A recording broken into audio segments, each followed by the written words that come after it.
Possible D ایسکیلیشن سے متعلق آج کی سب سے ہوپفل خبر یہی ہے کہ پاکستان نے ایک جامع سیز فائر فریم ورک تیار کیا جو اس نے تہران اور واشنگٹن دونوں کو بھجوا دیا ہے۔ اس پلان کی جو نیٹی-گریٹیز ہیں، اس پلان کا جو پورا کانٹینٹ ہے وہ ابھی تک تو سامنے نہیں آ سکا ہے، لیکن جو رائٹرز اور ایک اور امریکن ویب سائٹ جو رپورٹ کرتے ہیں وہ یہ کہ یہ اگر سیز فائر ممکن ہوا تو وہ 2 فیزز میں ہوگا۔ پہلا فیز فوری جنگ بندی ہوگا، جس کے متعلق آج صبح ایک امریکن ویب سائٹ نے بھی رپورٹ کیا کہ ایک 45 ڈیز سیز فائر بھی انیشیٹ ہو سکتا ہے، اور جو اس کا جو دوسرا فیز ہوگا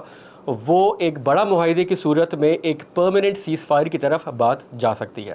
اس پروپوزیشن کو تہران نے بھی رسپونڈ کیا اور انہوں نے آج کہا کہ ہم ایک اس کا جواب تیار کر رہے ہیں، ہم ایک پلان فارمولیٹ کر رہے ہیں اس کے جواب کے طور پر جو ہم صحیح وقت پر دیں گے۔ اس پوری سچویشن میں ایک اور انٹرسٹنگ بات جو سامنے آئی کہ خبریں یہ ہے کہ اس پوری سچویشن میں جہاں آرمی چیف فیلڈ مارشل پوری ایفرٹ میں سب سے آگے ہیں، جنہوں نے پاکستان کو سب سے ایک مین سٹریم ڈپلومیسی کے پلیٹ فارم پر رکھا ہوا ہے، اور انہوں نے 24 گھنٹوں میں اکارڈنگ ٹو رپورٹس کے انہوں نے جے ڈی وینس سے بھی متعدد دفعہ بات کی۔ اس پروسیس میں چائنا اور رشیا کی بھی انگیجمنٹس ہیں، انہوں نے ان دونوں ممالک نے ایران کو بھی انگیج رکھا ہوا ہے۔ اچھا، اب یہ ایک پاسبل سیز فائر کی ہوپس کیوں زیادہ ہیں؟ کہا یہ جا رہا ہے کہ جب تہران 2 بڑی طاقتوں کو، چائنا اور رشیا کو، اس پوری سچویشن میں انوالو دیکھے گا تو عین ممکن ہے کہ وہ شاید منع نہ کر پائے۔ الجزیرہ اپنی ویب سائٹ پر لکھتا ہے کہ جب پاکستانی ہائی آفیشل سے الجزیرہ کی کورسپونڈنٹ نے یہ بات پوچھی کہ اس پورے پیس پروسیس میں اس پورے پیس پروسیس کو پاکستان کس طرح ہینڈل کرے گا، تو انہوں نے اس کے جواب میں کہا کہ یہ جو پورا پروسیس ہے یہ ایک اسکول بوائے برال جیسی سچویشن رکھتا ہے، مطلب جہاں پر بچے جو اسکول بوائز جس طرح لڑتے ہیں اس میں ایگو بھی انوالوڈ ہوتی ہے اور اس میں ڈسٹرس بھی انوالو ہوتا ہے، کیونکہ ایرانینس یہ بات جانتے ہیں، اور ایران کی جو فارن منسٹری اسپوکس پرسن ہے وہ پہلے بھی بات بول چکے ہیں کہ کیا گارنٹی ہے اس پورے پیس پروسیس کے دوران دوبارہ امریکہ اور اسرائیل کی طرف سے کوئی مس ایڈونچر نہیں ہوگا۔ بہرحال یہ ایک پاکستان کا انیشیٹ کیا ایک آن گوئنگ پیس پروسیس ہے، اور لیٹس سی کہ یہ پیس پروسیس جو ہے کتنا وقت لیتا ہے۔ جیسا کہتے ہیں کہ in war everything is now but in diplomacy everything takes time. Anyway, ہم تھوڑا سا اب اس خطے کی اس وار کو اینالائز کرتے ہیں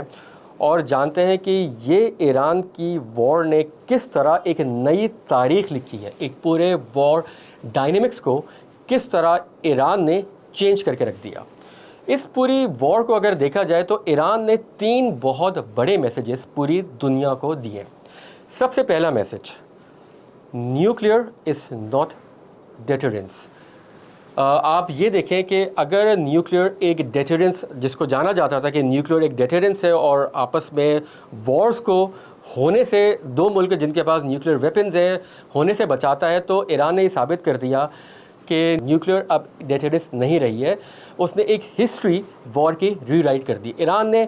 2 بڑی نیوکلیئر پاور سے ہیڈ آن نہ صرف کولائڈ کیا بلکہ پورے وار میں ایک اپر ہینڈ بھی رکھا ہے۔ ٹرمپ بھلے کہتے رہے کہ ہم یہ وار جیت رہے ہیں، لیکن جو بھی ملک وار جیت رہا ہوتا ہے تو ان دا مڈ آف وار نہ ہی اپنے جنرلز کو چینج کرتا ہے، نہ ہی ڈسپریشن میں جس طرح ٹرمپ نے ٹروتھ سوشل کی پوسٹ میں جس طرح ایران کو گالیاں دی اور ایران کو ایڈریس کیا کہ اسٹریٹ آف ہارمز کھولو، جیتے ہوئے ملک کا لیڈر وہ اس طرح کے ڈسپریشن نہیں دکھاتا۔ دوسری چیز، ایران نے گلف کنٹریز کو ایک میسیج دے دیا کہ ان کی مدد کو کوئی نہیں آئے گا۔ تیسرا میسیج جو ایران نے اس پوری وار میں امریکہ کو دیا ہے وہ یہ کہ اب اس کی ایک امپیریلزم ہے، ایک انفلوئنس ہے پوری دنیا میں، وہ ختم ہو چکا ہے۔ بہت ساری باتیں اگر آپ بیک گراؤنڈ میں جائیں اس بات کا ثبوت ہے کہ ٹرمپ نے بہت سارے ملکوں کو اٹس اون یورپین الائز ان کو ایک ایس او ایس بھی دی تھی کہ آپ ہمیں اسٹریٹ آف ہارمز کھلوانے میں ہماری مدد کریں۔